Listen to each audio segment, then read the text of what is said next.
و داود اور داود اور سلیمان کو، و سلیمان یحکمان فی الحرث، جبکہ وہ ایک کھیتی کے بارے میں فیصلہ کر رہے تھے، اذ نفشت فیہ غنم القوم، جبکہ اس میں ایک اور قوم کی بکریوں کا ریوڑ جو ہے گھس گیا۔ ایک کھیت کسی شخص نے بڑی محنت کی، ہل چلایا، بیج ڈالا، ایک فصل تیار کی، لیکن کسی دوسرے قبیلے کی کا ریوڑ آیا اور گھس کر اس نے ساری کی ساری کھیتی کو تباہ کر دیا۔ وَكُنَّا لِحُكْمِهِمْ شَاهِدِينَ، اب یہ مقدمہ پیش ہوا حضرت داؤد علیہ السلام کے ہاں،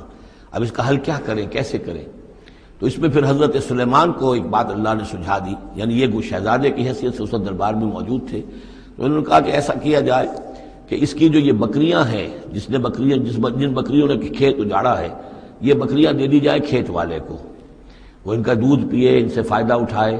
اور اتنے عرصے میں جس شخص نے یہ بکریوں والا جو ہے اس کے کھیت کو جو کہ اجاڑ دیا تھا اب دوبارہ کاشت کرے، اس کے اندر بیج ڈالے، اور جب فصل ویسی ہی ہو جائے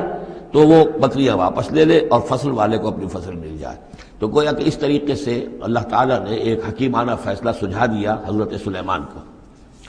اذ یحکمان فی الحرث اذ نفشت فیہ غنم القوم وکنہ لحکمہم شاہدین، اور ہم بھی موجود تھے اس وقت، ہم دیکھ رہے تھے جبکہ وہ اس کے فیصلہ کر رہے تھے۔